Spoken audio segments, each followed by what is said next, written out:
Good afternoon, everyone. On behalf of the ISO, I'd like to welcome you to today's Flexible Capacity Requirement Methodology call to review 2026 through 2028. My name is Christina Guimera, representing ISO Stakeholder Affairs, and I will be facilitating today's meeting. Today's slide deck presentation is available on the initiative webpage, and you can get to that page by going to kaiso.com, and then under the Stakeholder Center tab on the homepage, you'll see Policy Initiatives.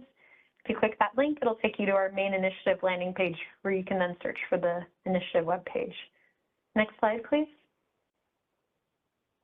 This meeting is being recorded and the video file will be posted to the initiative webpage for information and convenience purposes only. The recordings and any related transcriptions should not be reprinted without the ISO's permission. If you need any technical assistance at any point during the meeting, please send a chat to Inteller Events, the host. Next slide, please. To ask questions during the meeting, you can open the participant and chat panels on the bottom right. You can then raise your hand by selecting the raise hand icon, or if you joined audio only, please press *3 on your device. For everyone joining us today, please state your name and affiliation first before speaking. And you can also send comments and questions via chat either to myself, Christina Guimera, or to all panelists. And with that, I'll turn it over to Clyde to get us started on the next slide. Okay, good afternoon all. So for those of you who are new, we do this every year, just to share the methodology for calculating the flex capacity. So for 2026, that's the compliance year, and then we also do 2 years of advisory, which in this case, 2027 and 2028. So next slide, please. Okay, so the agenda, I guess everybody probably saw this. Next slide, please. Okay, so each scheduling coordinator for load-serving entities, they shall make a year ahead and a month ahead showing for flex capacity. So those of you not really familiar with the flex capacity, back in 2015, which is like 9 years ago, the CPUC made flex capacity a component of resource adequacy. So now resource adequacy has 3 pieces. 1 is local capacity, 2 is flexible capacity, and then 3 is, the resource capacity to make sure each load-serving entity, could meet the peak demand plus the reserve margin. So year ahead, we're looking at load-serving entity needs to procure 90% of the next year's monthly needs, and then month ahead, that jumps up to 100%, plus a reserve margin, plus flexible capacity requirement. So the intent of this study here is to calculate the maximum 3-hour ramps we see, and we're going to get into why this is getting to be more and more important now. So all resources participated in the ISO market under an ARRE contract. They must or will have an ARRE must offer obligation, and with that, they need to bid into the market. So right now we got like 3 buckets. This year we plan to do some revision to the way we calculate flex capacity and what qualifies for flex capacity. So currently those 3 buckets, they need to bid those into the market consistent with, I think it was base, partial, and then peak. So our next slide, please. So one of the first things we do is we send out surveys to all load-serving entities. Back in December, we collect that by January 15th. We go through, we ask load-serving entities to provide a slow data so that we could get an idea as to what the system is going to look like in 2026, 2027, 2028. So in order to calculate the flex capacity, we changed this over the years, right? So previously, when we did not have a lot of renewables, we had Nexten create minute-by-minute profiles for us. And then we use those profiles, depending on the CREZs, to calculate or get an idea as to the expected production, like in 2026, 27, 28. So currently, we got so much renewables on the system. What we did is we changed that methodology, and we just do a simple scale. Again, because we got so much renewables, we think we cover all the CREZs within the Cal ISO's footprint. So we can do a scale and come up with the expected production in these future years, right? One of the things, we kept on saying we're gonna do, and we plan on doing that this year, is looking at the impact renewable curtailment has on the 3-hour ramp this year, looking at the 3-hour ramps. We need to do something with storage, and then you got a few players that's going to come in there. One's going to be like electric vehicles, and then EIM participants. So we're going to do a comprehensive look after this year's analysis, and then figure out what changes we want to recommend moving forward. Next slide, please. So one of the first things we do is we use the CECs 1 and 2 hyper forecast. And with that, the most important thing from this slide is we use the managed net load, which is column T, right? So all the other stuff there, we broke that out to show the baseline net load and then the baseline consumption. But the most important column there is the managed net load, which is the load that we do for our analysis. So the three pieces that we need going back to 2020, or the previous full year, in this case 2024, is the actual load, actual wind, and actual solar, and we get into how it is we do this, or explain the methodology a little more so you understand what it is we do. Next slide, please, Christina. So the very first thing, if you look at the top left, is the green is the 2024 1-minute load profile in this case.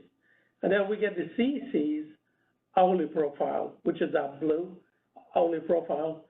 And then one of the first things that we do on the upper right is we calculate the hourly averages. So we take the actual 1-minute data, calculate the hourly averages, and then align that with the CEC's hourly forecast. The difference is what you see there on the top right, which is that purple color line. So that's the difference between the CEC's forecast and the ISO's actual hourly load data. So that when you take this, change that scale, and you look at the bottom left, the purple line really looks at, well, how it looks, it's not really straight, but it's a curve. And then what we do internally here is we run that through a smoothing routine, which is that yellow curve, right? So this is the only way you could really calculate the flexible capacity needs of the system, because we really concerned with minute 1, in this case, through minute 180. And we look at a moving window. So we slide that along, so then we go from minute 181 to minute 181, so minute 1, then minute 182 to minute 2. So this is one of the main reasons why we do this smoothing, so we can end up with a smooth-looking curve. And then we take this yellow curve or line that you see there, we add that to the actual 2024 data to come up with the projected or the expected 2024 1-minute load profile. So I'll go over one more slide and then take questions. So next slide, please. So what it is we do with the load, we calculate the 1-minute load profile. This is just a mathematical representation of what we discussed in the previous slides. So for 2025, we take that 1-minute data, we come up with the hourly profiles, and then, the two curves we end up with, we use those to calculate the 1-minute profile for load. So let me pause there and see if there are any questions. I'm not seeing any questions coming in quite yet. Okay, so let's jump to slide 11. So slide 11 now. So the previous slide showed what we do to come up with the load profile. So then we take the surveys that we get back, the surveys that we sent out in December last year. We got that, collect all the data from the load-serving entities. We know what the expected wind capacity is going to be, like in years 25, 26, 27, and in this case, 28. And we use that now to come up with the minute-by-minute or the expected minute-by-minute wind profiles. And again, the reason why we can do this is because we got so much wind, and we do something similar with the solar. We got so much solar on the system, so you could do a simple scale. So for 2026, we take the actual 2024 1-minute data, we scale that by the 2026 monthly capacity, we divide that by the actual 2024, the existing capacity in 2024, and we scale up the minute-by-minute data to come up with minute-by-minute wind profile. The second bullet there is somebody may ask, well, what about if a solar plant went in, let's say, in May or April, what do we do? Well, we know the capacity, so automatically with that capacity, we would correctly scale for the months that wind plant was not there in, let's say, 2024. It would scale in 2025 and beyond. So we do account for that capacity that was not there in the previous years with the way we do this scaling. Next slide, please. We do something similar with the solar profile, and again, we got, over last count, I think it was over 16,000 megawatts of solar. This is excluding the solar that's contracted outside the ISO to meet LLC's portfolio inside the ISO. So because of that, we could do a simple scale to calculate the future years minute-by-minute profile. So based on the LLC's submittals, we know what the capacity, or have a pretty good idea what in this case, the solar capacity is going to be by month. We knew what it was in 2024. We do that scale, and then we can calculate the minute-by-minute expected solar on the system. Next slide, please. So the objective here now is we know what load is, we know what wind is, well, not know, but we kind of know the expected. We need to calculate the net load. The net load is consistent with NERC's definition of net load, and that was developed way back in 2010, I think it was, where NERC had defined net load as your load minus grid-connected wind, grid-connected solar, and so we start with that. That's still the definition used in the industry. So we consistent from that perspective. What we noticed over the years is the net load variability is much more variable than the load by itself, the wind by itself, or solar by itself. So we're going to show you some slides, just looking at some sample days in 2024. So let me go through 2 more slides, and then we can stop and see if there are any questions. So next slide, please, Christina. So this is looking at April 2024, and you can see how, in this case, wind production varies. So looking at 7 random days in April last year, you can see how challenging it is to determine what that flex capacity is, even for next day operation, right? And this is the reason why I showed this on the next 2 slides, is to give you an idea as to how challenging it is to commit the correct resources with the flexible capacity capability to meet the variability that we'd expect to see for next day operation, right? So if you look at this scenario here, you can see it could vary anywhere from less than 100 megawatts to more than 3,000 megawatts in some cases from one day to the next. I think last year we did show 7 consecutive days, and this year I decided to show 7 random days. But the idea here is to show how wind, in this case, varies from one day to the next. Now, these same 7 days, next slide, please, is the same 7 days that was used to look at the solar profiles.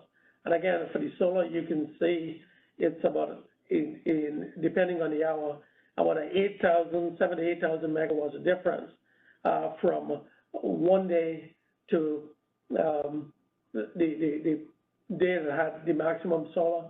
So again, solar varies quite a bit. This looks pretty bad when you're looking at a windy day or a rainy day.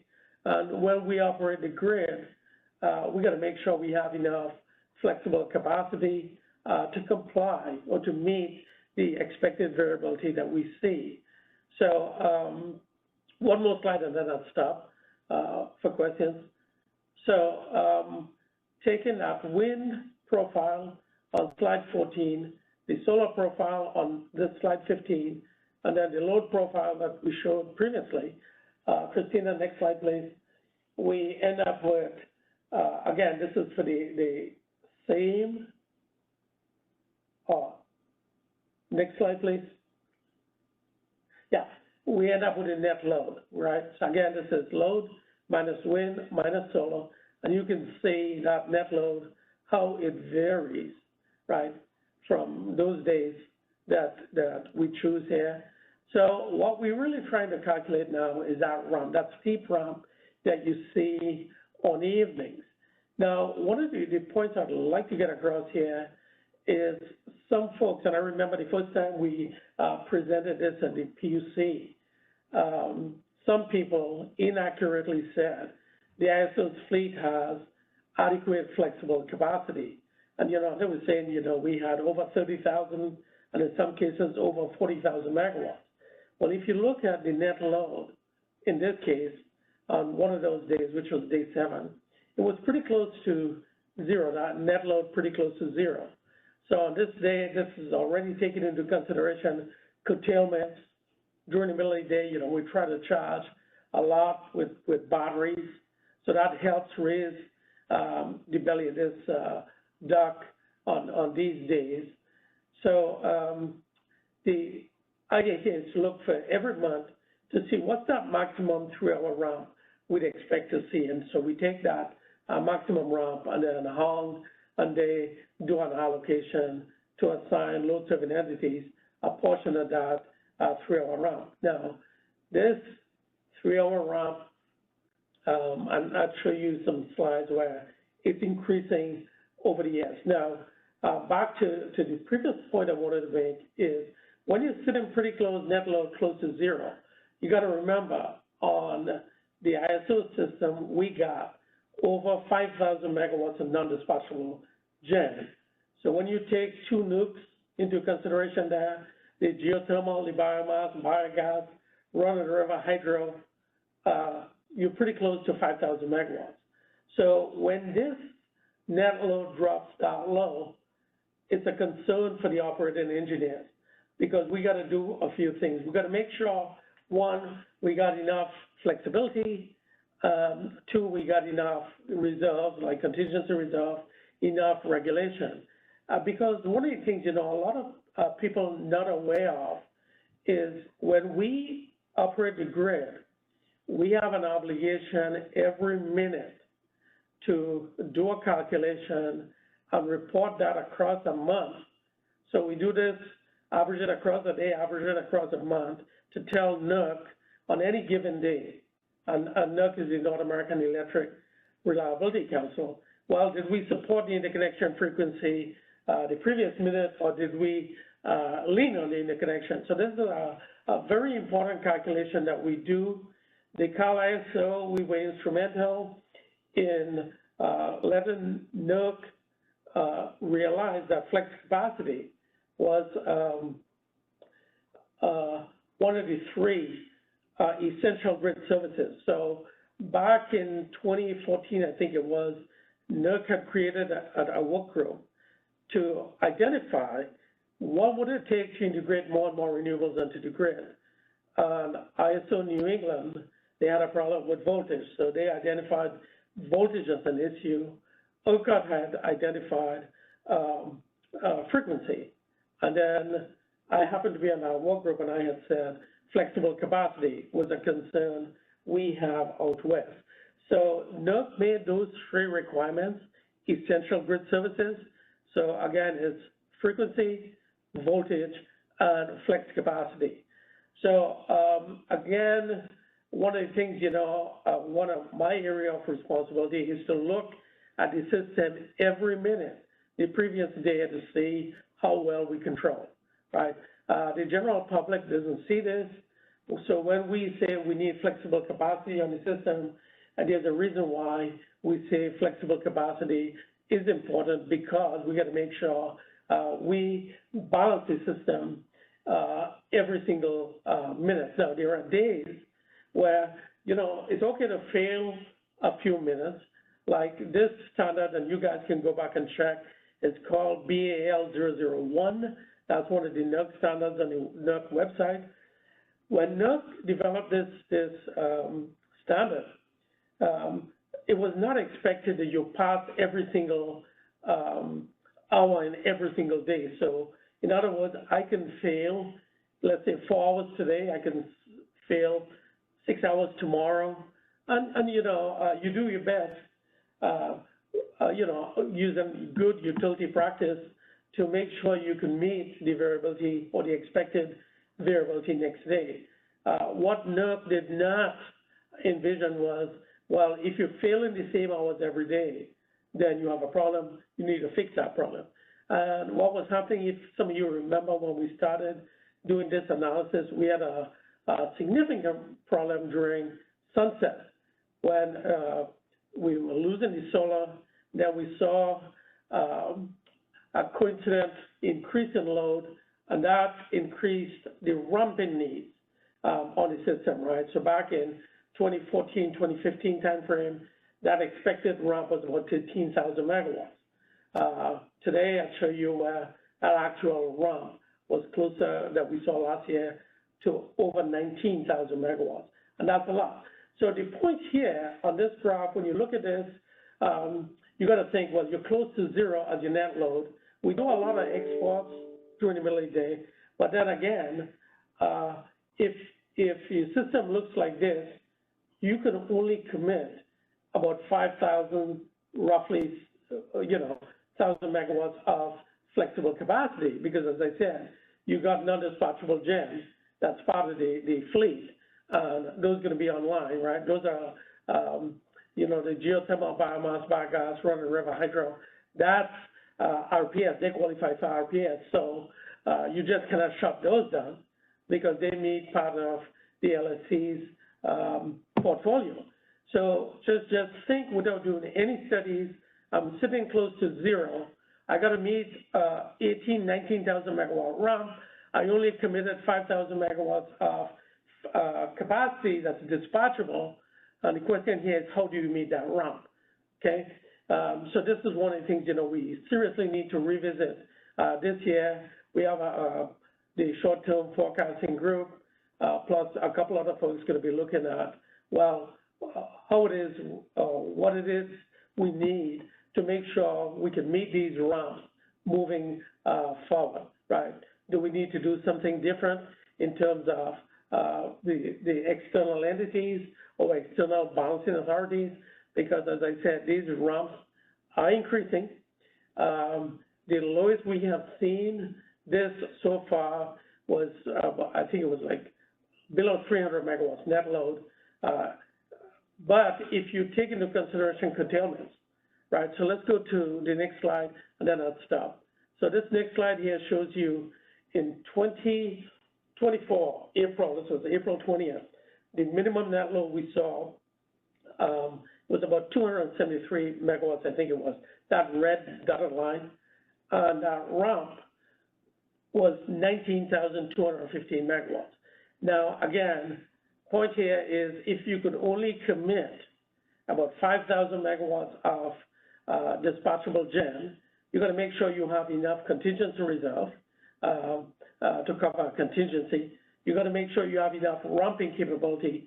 And then on the operating engineering side, they got to make sure if I lose, let's say one Diablo or NERC has, you guys can go back and check on the BAL 003. It's a frequency response obligation that each balancing authority has. We got to make sure anything happens western Colorado, so the 14 western states, if we lose or any one of those BAs lose 500 megawatts or more, every single BA within the western interconnection, they need to react.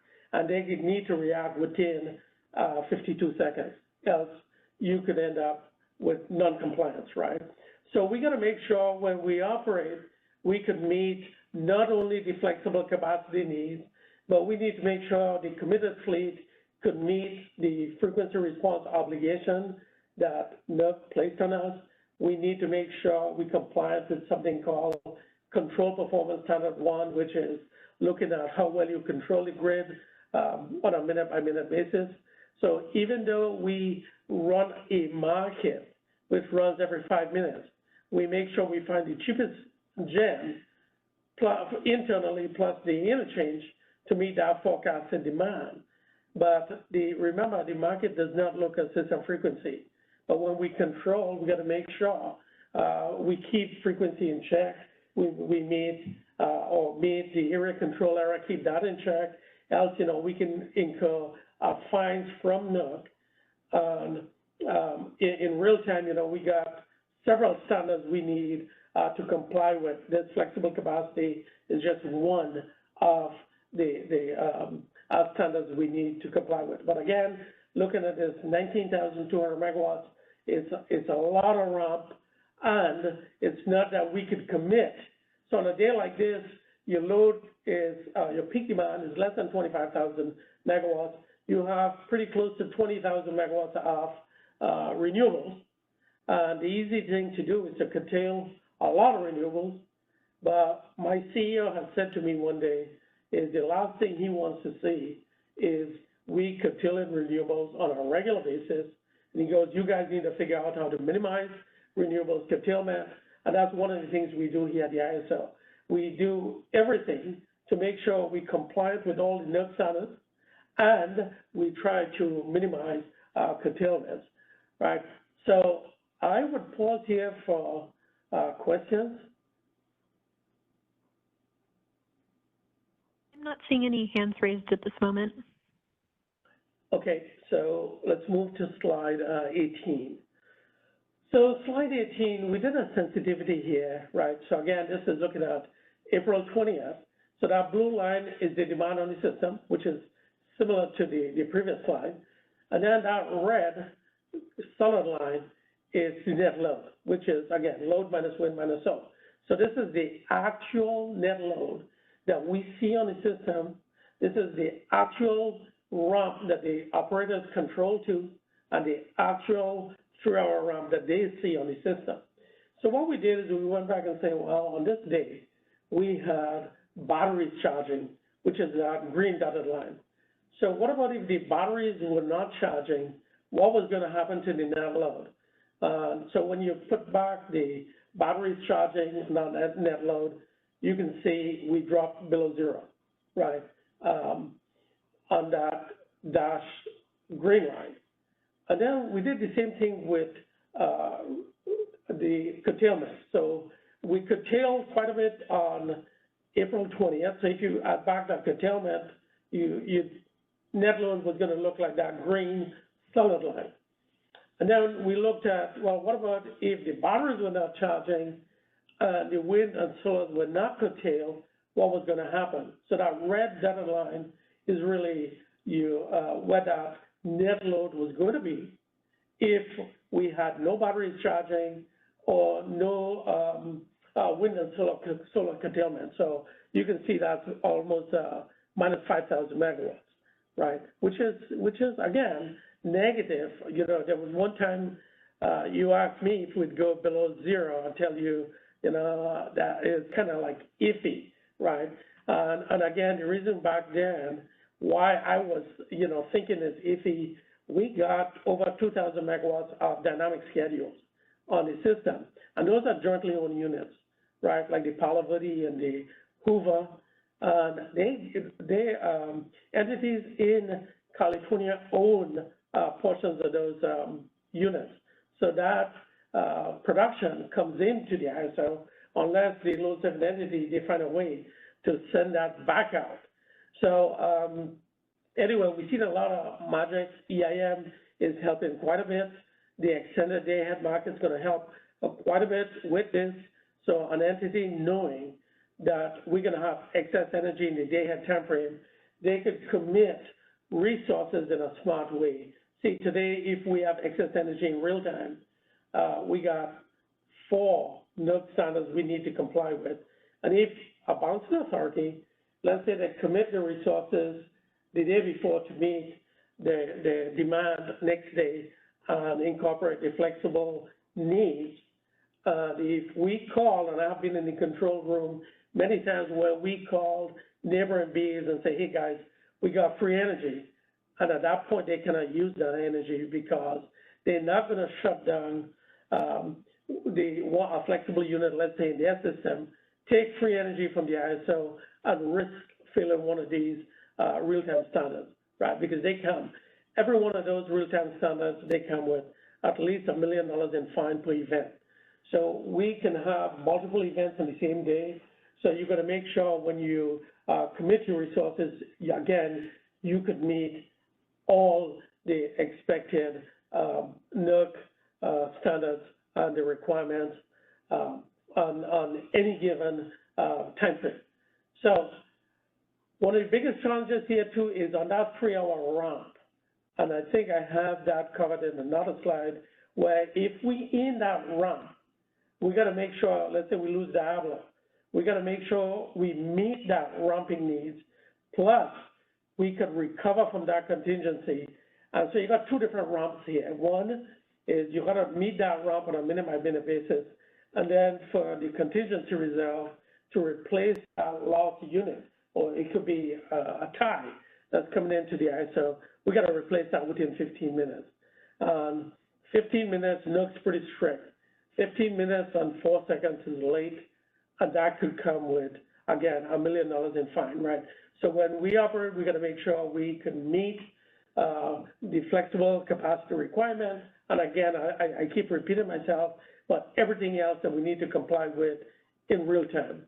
One more slide, please.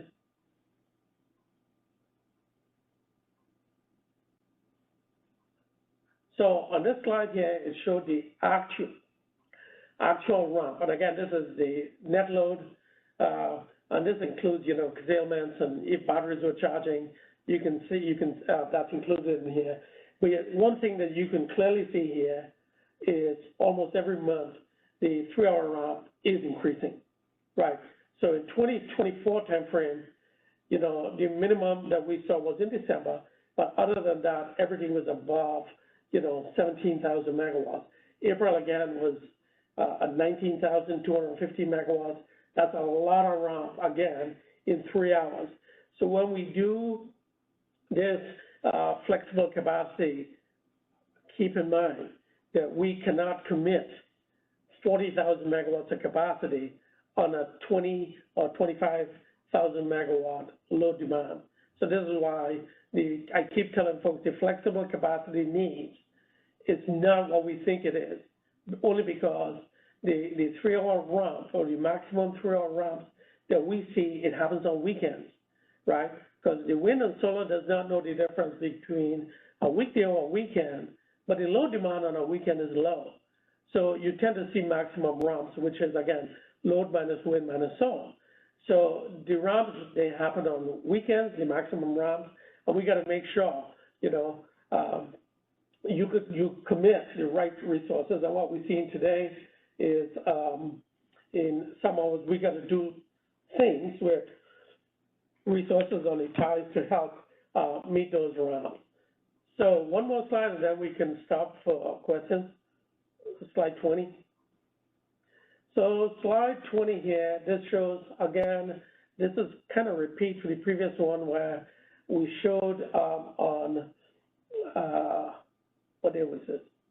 Looking at batteries and looking at curtailments, you know, if they were not there, what was going to happen, but you can still see the message here is it's increasing, right? So what I noticed also is during the summer months, it used to be a lot lower than the non-summer months. So we started to see during the summer months now, the ramp's increasing, right? And some of the future studies that we look at based on IRP data, it shows that dark is going to be all 12 months of the year. So ramps, again, is pretty important, and we try to get a handle on that before it does become a problem. Slide 21. So slide 21, most of you pretty much have seen slides like this that shows most of the curtailments happen during the spring, March, April, May. And so March, April, May, a couple things to keep in mind here. You can see the curtailments increasing, but when we do the EFC, we calculate effective flexible capacity during the spring, we cannot rely a lot on hydro. Even though we have over 9,000 megawatts of hydro, you're still trying to fill dams up. You have recreational requirements you need to maintain. Northern California, I'm familiar with what happens.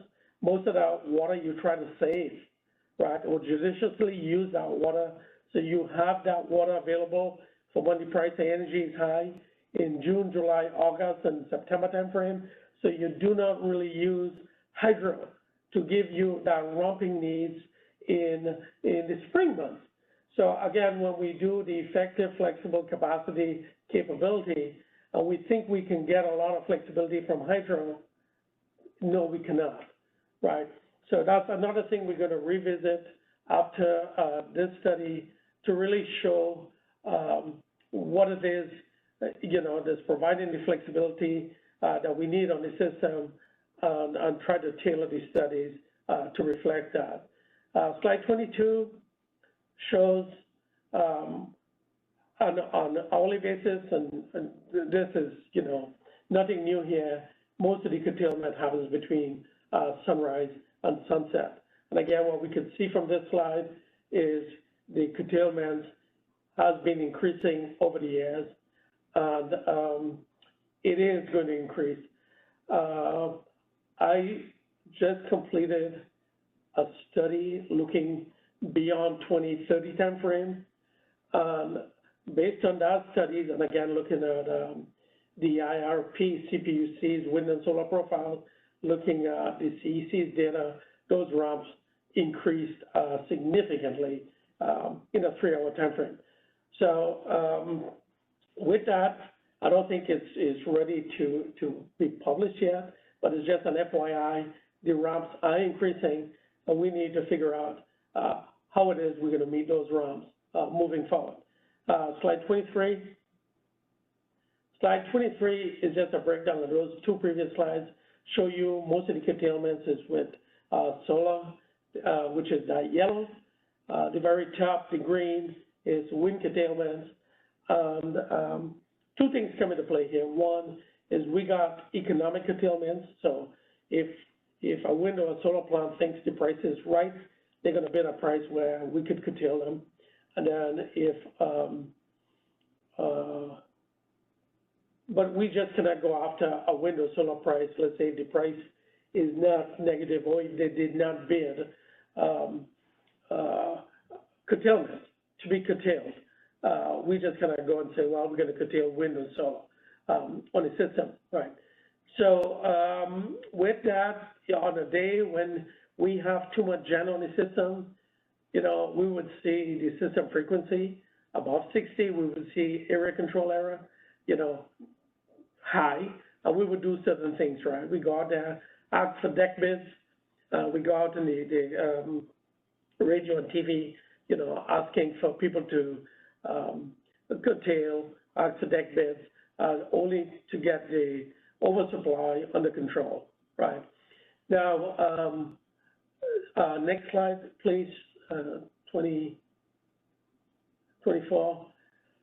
Okay, so we did talk a little about before I get into this slide, Christina, are there any questions? I'm not seeing any questions coming in at this time. Okay, so each balancing authority needs to carry, we talked about this, a certain amount of contingency reserve. And that contingency reserve is very, very important, right? We got to make sure, well, in the West, we still carry non-spin and spin as part of the contingency reserve. Everybody else in the country except the West, they only carry spinning reserve, right? And we base our energy, the EEAs, which is what we call on a state emergency, we base that on a contingency reserve, and if we're anticipating dipping into that contingency reserve. But again, the takeaway from this slide is if we miss, let's say, the load forecast, and we short on gen, we cannot dip into that contingency reserve to make up that shortfall, right? That contingency reserve is meant to cover contingencies. So the other point here too is if we lose wind or solar, let's say across 10 minutes or 5 minutes, we cannot use contingency reserve. And the reason why I know this is I worked with NERC on the BAL 002 standard, which is when can you use contingency reserve. And what we decided when we were doing this standard is unless we lose wind or solar at the same speed as we lose a conventional, let's say a combined cycle plant, then we cannot use contingency reserve. So it has to be a true contingency, and a true contingency is almost like the immediate loss of a tie or a generating unit. And so again, in the West, we would consider that anything that we would lose or we see minimum frequency within 8 seconds, then that's a true contingency. Anything beyond that, we got to come up with a different product, be it flexible capacity, be it something else, but we cannot dip into that contingency reserve to meet up any shortfall that we see in NERC or let's say a load forecasting error or a wind solar forecasting error, right? So this is why, again, flexible capacity is very important. And with that, Christina, can you go to slide 25?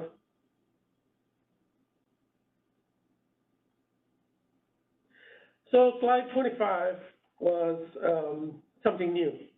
So starting in 2026, we're gonna have to start meeting, not just the peak capacity on a daily basis, but NERC found out that balancing authorities, we were able to meet the peak capacity, but not necessarily the energy needs every hour towards that peak capacity. So NERC formed this work group to look into, well, what would it take again to meet the energy needs every hour? So again, I happened to get drafted on that NERC work group. So I worked on this standard, and I can tell you the reasons why we input certain things in there. And again, you know, we're looking at, well, the energy needs.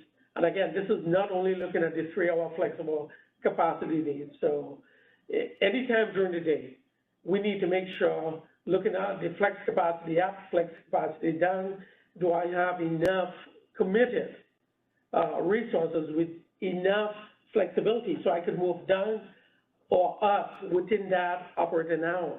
And in some hours, our system, you can see we need, you know, sometimes 5,000 megawatts up, 6,000 megawatts down, or vice versa. We got to make sure that we have that capability to meet that requirement. So what we're doing internally now, we formed this little group to look at how do we study this, because this is a short-term step. When I say short-term, we're going to be looking at 5 days to 6 weeks. And the reason why the ISO, we pushed for 5 days because we think the forecast, which is load wind solar, is not something that you could rely on beyond 7 days out, right? So we got to do, so all BAs in North America, including Hydro-Quebec, we need to do this. And if you anticipate any problems, then you got to report that to the reliability coordinator ahead of time and come up with a fix. So internally here at the ISO, we got 4 people looking at this, trying to say, well, how are we going to study to make sure we can meet the energy needs every hour. So again, you can see flexible capacity is getting more and more important. The attention is raised at the NERC level. And again, NERC created the standards because NERC realized that a lot of BAs were able to meet the peak, but not necessarily the energy demand every hour towards that peak. So again, that's important. Then NERC is also looking at a seasonal assessment, and we're also looking at a long-term. On this standard here, again, we got to make sure we have that flexibility on an hourly basis. So this internal team is going to be looking at, can we meet that flexibility with internal resources, or do we need to go outside the ISO to get that flexible capacity needs? And I think I got one slide that will show you how drastic these ramps are getting. So anyway, this standard, instead of looking, so today, most of you familiar with how we do capacity analysis. We take 1 or 2 snapshots for the month, and we say, okay, this is peak, this is off peak. And we run some studies and say, okay, I can meet the peak demand, or I can meet the off-peak demand, and say, well, if I could meet the off-peak demand and I can meet the peak demand, everything should be fine between the minimum and the max. Well, that's not the case moving forward anymore. So instead of looking at a peak and an off-peak, we're going to have to start looking at time series data, right? So wind and solar, I'm not sure if we're going to go down to 1 minute, but that's something this internal work group is going to be looking at. How do we ensure we can meet, again, the energy needs every minute, every hour, not just the peak. Next slide, please. Slide 26 shows you today what we do. So we calculate the flexible capacity requirement. We look at the maximum 3-hour monthly ramping needs, and then we look at the maximum or the higher off, the maximum most severe single contingency, or 3.5% of the expected peak load. And then we had this epsilon that we included there for many, many years, but it looks like we're going to have to do something with that epsilon moving forward, be it multiplier for that flex capacity, to take into consideration, things like unknown, because when we look out 2 years, it's no way we can accurately predict when we're going to be curtailing renewables or when battery is going to be charging. You might have an idea. So I can equate this to the stock market. The future price is not reflective of the historical prices. So, and on top of that, we're going to have an additional amount of solar, wind, batteries coming onto the system. And then the sixth variable that's going to hit us pretty soon is electric vehicles. The other thing that I'm hearing from NUC is loads no longer predictable with the data centers that's coming in. What some of the EPRI studies showing is the data center loads is variable, not as bad as wind and solar. So you got load, and even before the data center loads, load in California was not really 100% predictable because of things like price responsive load, energy efficiency, demand response, you name it, we have it. Now, tack on rooftop PV, tack on things like batteries, or not batteries, vehicle charging patterns. So you can see the system now is really, or it has changed quite a bit. So now you got variable supply trying to meet unpredictable demand. We operated with the same standards that we had. The ISO is pretty vocal. We complain at NUC continuously that NUC needs to revisit some of those standards because those standards were developed for controllable supply and predictable demand. And today we operate, as I said, with variable supply, unpredictable demand with the same standards that were developed. So again, this is what we have been doing, and we need to figure out, well, do we need to tag on an epsilon moving forward? Next slide. This is one of my favorite slides, and it shows you the maximum 3-hour ramp that we saw in 2024, the monthly 3-hour ramps. If you look at that, those diamond shape, those are the peak demands for the day. And on those days, the blue is the 3-hour ramp we saw on that day, and then the orange is the 1-hour ramp we saw within that 3-hour ramp within that day. Now, if you look at April, in April, 80% of our 3-hour ramp, we had to get that in 3 hours. Oh, not the 3-hour ramp, the 80% of the peak demand we had to meet in 3 hours. A lot of you here, if you think back 5-10 years ago, when we did not have a lot of renewables, we had 10 to 12 hours, in some cases 14 hours, to go from minimum demand to peak demand, right? So you could take slow units and you could ramp them up to go from your trough to your peak demand. And, again, the slow units, they could qualify for flexible capacity. But today, when I got to meet 80% of my ramp in 3 hours, or not ramp, let me take that back, 80% of my peak demand in 3 hours, you can see what this tells you is we need fast ramping resources right off the bat, right? And how do you get that? An easy study that you can do at the back of an envelope is you could pick on this day, if you notice 25,000 megawatts, subtract your wind and solar production, you may end up with about 5,000 megawatts, let's say on the high side, 8,000 megawatts that you could commit. If you look at the fleet and you commit the fastest 8,000 megawatts minus the PMAN burden, you can see how difficult it is, or in some cases, it's impossible to meet the 3-hour ramp with the internal fleet, the internal fleet that we have. I like to repeat this, we only have 3 units in our system that could ramp 40 megawatts a minute, and those are the 3 Helms units. Other than that, we do not have anything that could ramp that fast. And as I said, in spring months, you cannot rely on the hydro to provide rump when the load serving entity is trying to offset, summer peak demand, or when the price of energy is high, and expect to get flexible capacity from all your hydro units. I got one more slide, which is the next slide. So again, this slide here shows you how the rump is getting more and more important. When you look at this, again, the 1 hour rump is more than 50% now of the 3 hour rump, which is, look at the spring months.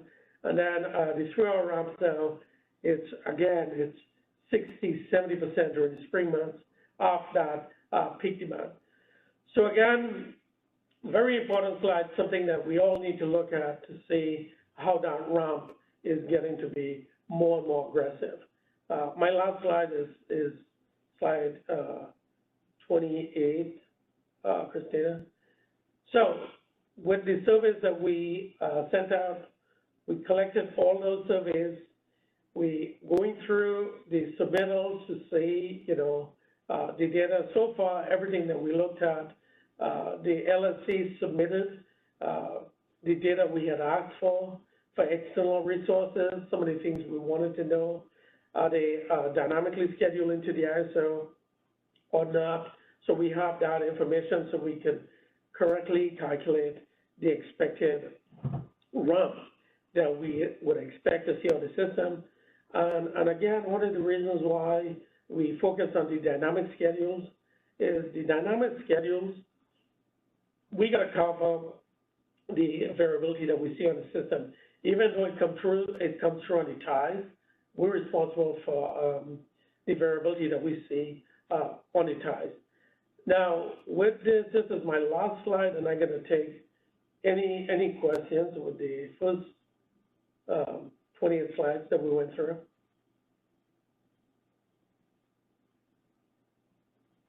I'm not seeing any questions coming in at this moment. Okay, well, with that, I'm going to pass this on to Ansel. And thank you, Christina. Thanks, Clyde. Yeah, let's go to the next slide, please.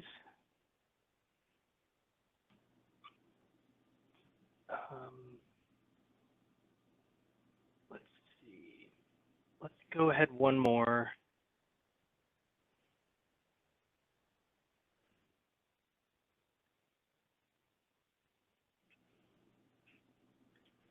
Just a moment here. One more, I would say. Yeah, Hong, let's skip forward one more slide. Thank you. All right. Yeah, thanks again, Clyde.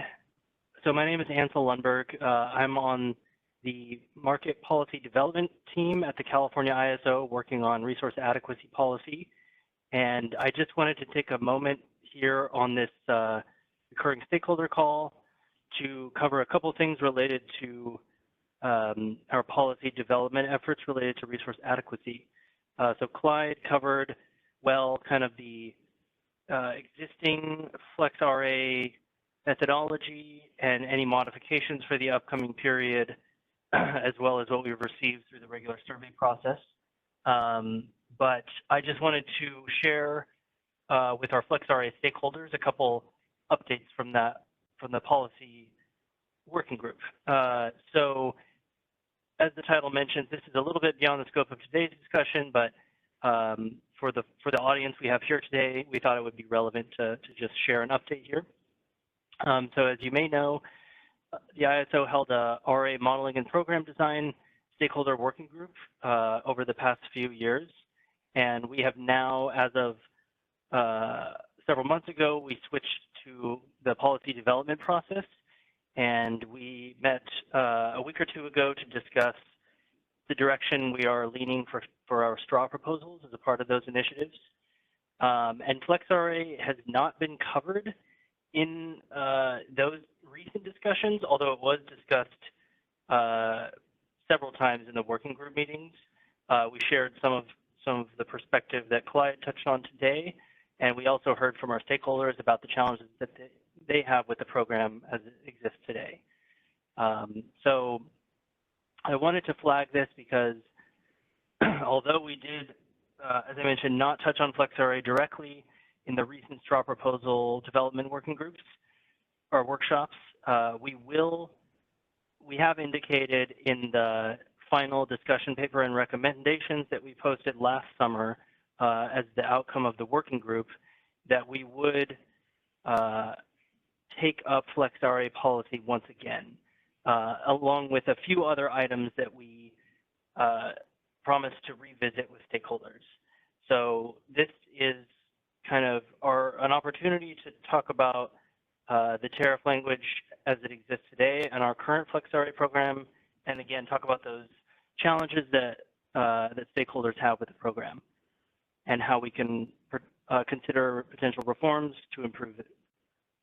So we mentioned this at our workshop a few weeks ago, but we will be reconvening the RA working group outside of those kind of current initiatives when possible to reopen those discussions. And so just wanted to alert folks today that that is still forthcoming. So I'd be happy to take any quick questions. And if you're interested in learning more, I would point you to our discussion paper that got posted last summer. That is on our RA Modeling and Program Design Stakeholder Center website. So that's all I have to cover today. Thanks, Ansel. I'm not seeing any questions coming in quite now. Thank you, Christina.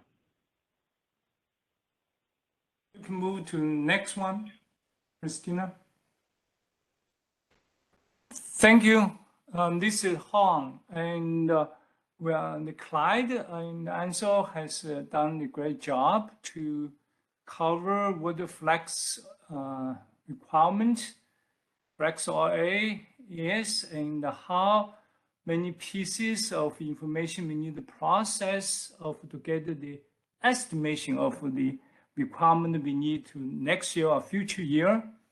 So now I'm going to say, once we have the total requirement we estimated, consider battery, consider curtailment. Once we have that, then we're going to allocate to LACs. The formula, this is a little more math involved, and then it's more mechanical of how to do things. So this is notation we are going to go through. The LWS is load, wind, solar. NL is net load. The delta there is ramp. So the ramp of net load, which is requirement of net load ramp, then you have the is equal to the load ramp and no, go back. Yeah. So it's the load ramp minus the wind ramp minus the solar ramp. So we are going to allocate all this by this load, wind, solar, plus the reserve. Reserve is the just the maximum the 3.5 peak load and the contingency reserve there. So then we have one more is called the CC peak load ratio, that notation. Then there is one more math symbol is called the summation. That's a sigma, big sigma. Then go to next slide. Then as we know, the flex requirement is equal to the net load ramp plus reserve. So we are going to allocate through by the reserve by the net load ramp. The reserve is a little easier. Is the peak load ratio times the for each AC or LACs times the total load, the reserve. Then the peak load ratio, the summation peak load ratio is equal to 1. So that's the equation. The net load ramp is also allocated by each component. The reason by each component or advantage of each component is if you don't have any solar, then we're going to allocate only the amount for the load. If you don't have the wind, then we will not allocate anything to that LSE. So it's each component is doing by its own. So we have the survey of the how much we are going to estimate the total solar, and for each LSEs, ICs, we have their own solar. So that's a ratio. This ratio, sum about the ratio of the solar is equal to 1. So we can easily allocate the wind and allocate the solar. The wind will be allocated as the same fashion, just according to how much we need for estimated for need for the wind and the solar next year. Then we going to do that ratio according to the survey. So we have done the reserve allocation, solar allocation, wind allocation. So only one component left is the load allocation. Load allocation, go to next slide, please. Then the load allocation is do the same fashion of type of the ratio. However, we are not really doing the ratio for the total ramp estimated for the 2026 for next year. We're doing little subtraction of what has been observed. The ramp for the load happened in 2024. So then the advantage of this is doing little incentive, encouraging the LSEs not to really have the sharp ramping during that flex ramping hours. So the more negative in the 2024 of the load ramp, and the more credit reduced to the future, the load ramp allocation. So this is the little difference between the load and the wind and the solar. The reason is to encourage the each LSE or SE to not really ramping during the sunset hours. So then each LSE will receive this load allocation plus the previously wind allocation, solar allocation. Then that's we are doing the allocation. This formula, this set of the formulas has been applied since 2018, and has not been changed because it is a reasonable allocation. So go to next. Yeah, and any questions about the allocation formula? I'm not seeing any questions at this time.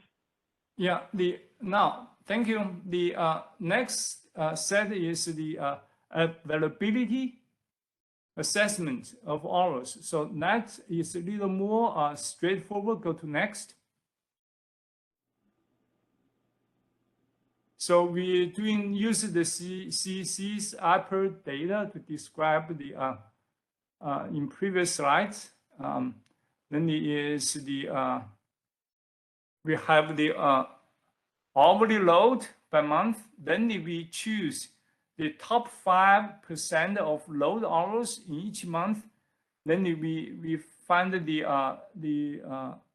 distribution. Then we're going to see what is the highest the percentage of the hours for each month, and then we can allocate. We can have that declare the must offer hours for different month or season. Then that is the how we do the availability assessment hours. That's basically is the takeaway is top 5% of load hours, and to see which hours has more of the frequencies. Usually is hour 14, 15, 16 up to 19, 20. So it's basically afternoon hours where we see the load hours has the highest, which those hours which have the generally in the month have the top 5, have more higher frequency of top 5% of the load in that month. So that is declared the most offer hours. So go to next. So we have been observed all the information that was, then we can do the CC hourly, and we can do the mass offer. We have all the survey data. We can do all the allocations. Yeah. So that is the short stack of slides I'm going to cover. Next is kind of future steps, and turn it over to Christina. Thank you.